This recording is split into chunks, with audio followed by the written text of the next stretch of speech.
for every HR professional, Sajit, now that you've been there in this space for so long, what are at least 3 nuggets that you'd like to tell them, which makes them an impactful HR person? I'd like to think first and foremost, we must be empathetic. We are dealing with other human beings. Mm.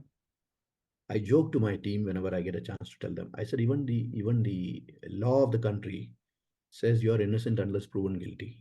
Mm. Have the same benevolence when you deal with employees and other human beings. They must be right.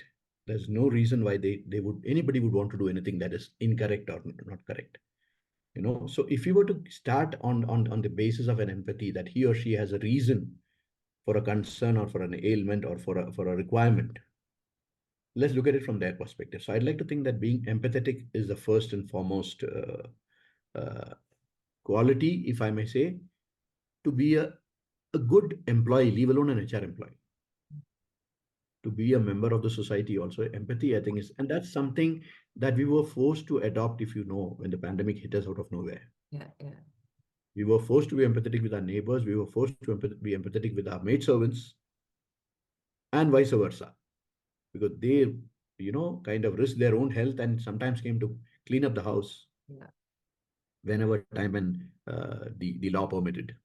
So I'd like to think empathy is something that we Indians, we've always been empathetic, Mm. which is probably why we are the oldest surviving society. And we maybe had forgotten about it when the Western influence came to us in the late 70s, 80s, and maybe up to the 2000s.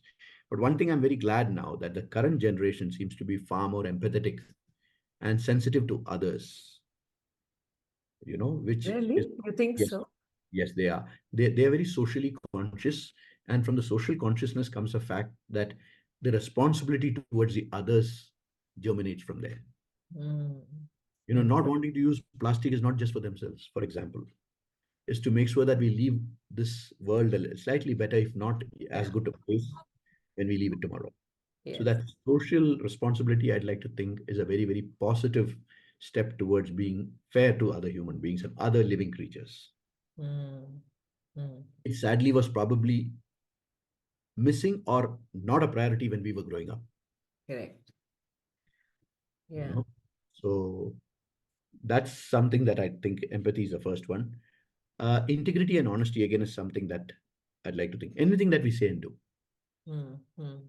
say what you mean and mean what you say is what I meant.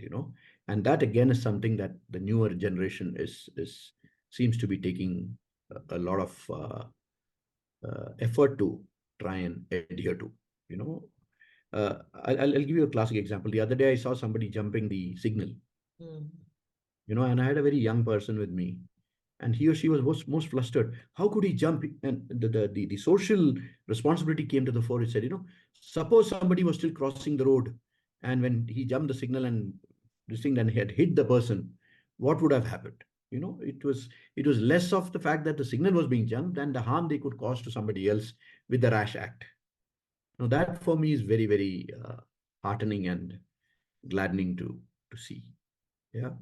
And finally, I'd like to think that we should not lose our professionalism. We are there to do a job in the office, and there is an expectation and a norm a guideline within which we need to perform that.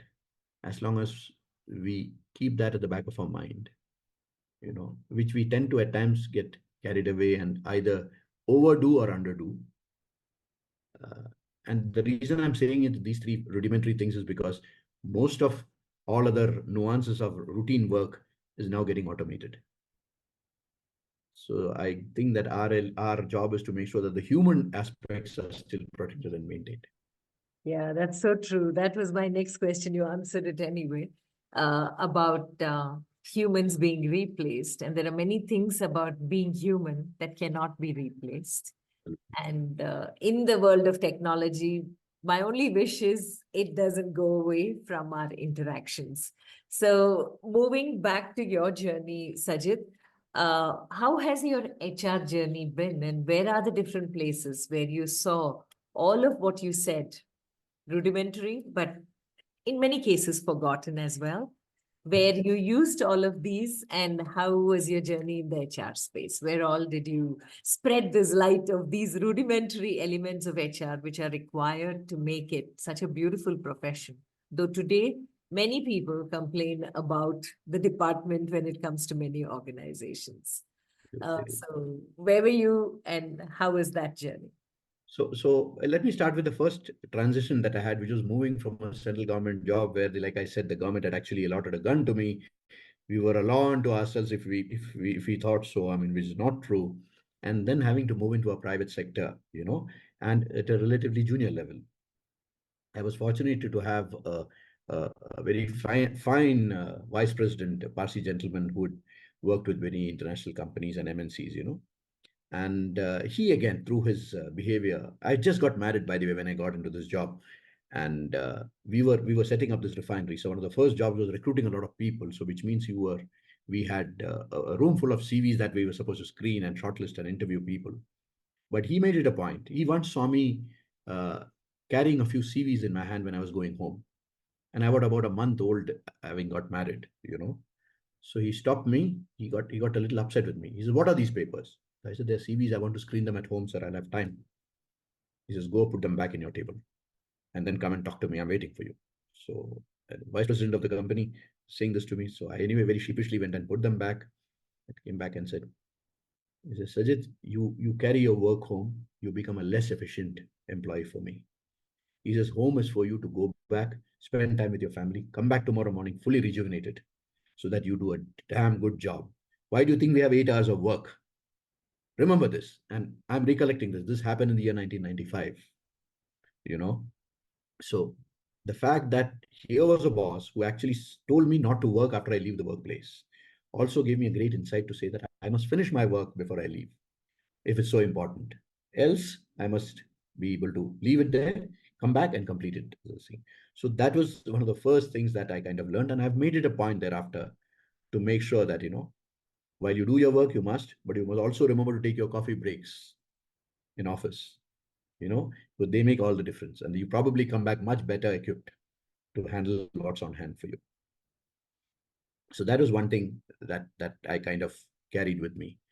In certain other cases, I've had a couple of personal, misfortunes of having met with a couple of accidents and things like that. So I was working for the SR group, and I remember the corporate office and the chairman's office actually offered to fly their private aircraft to have my family transferred, shifted to where I'd met with the accident. I'd met with an accident in another town, and let me remind you that in those days, and as is today, each landing and takeoff of an aircraft, a private aircraft, costs 40,000 rupees, which is not small monies in the year 1999. And I was a deputy manager in that company, the same one which I told you about the other vice president.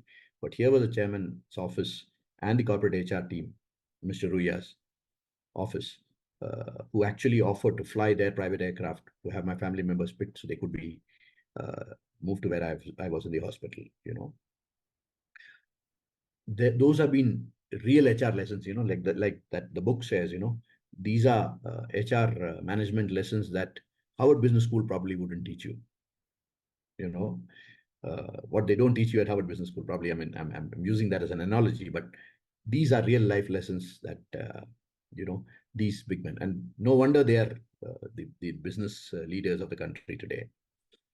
So this is another one. So wherever the family or the employee had a challenge or a concern, it was important that business targets and business results and business uh, feasibility or profitability be thrown out of the window when it came to dealing with human beings. And these human beings have taught me that. And that's something that we've tried to inculcate in every HR department that we set up thereafter in all the organizations. So these are a couple of top of the mind recalls that I could share with you. And today, when people criticize HR professionals for being unreasonable for all the different reasons that they give, you being in that space, what is it or how would you justify what the profession is doing per se to what the expectation of the public is from this side of the table? Uh, okay, it's important that we understand in the last 20-25 years, the majority of the HR professionals that you see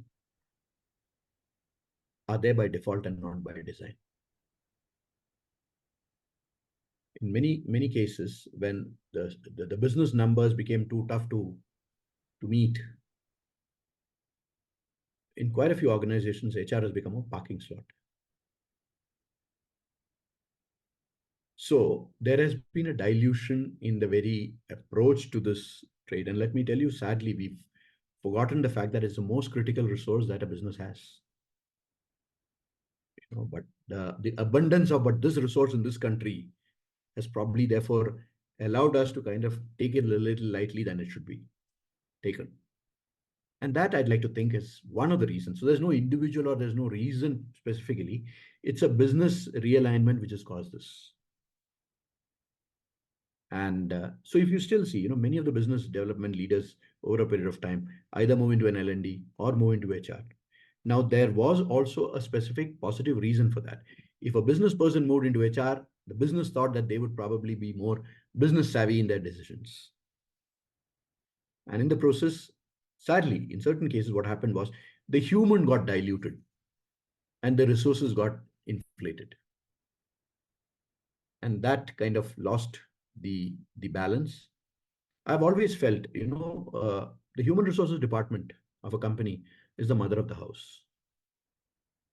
Okay, so the hand that rocks the cradle will rule the company and rule the world, therefore.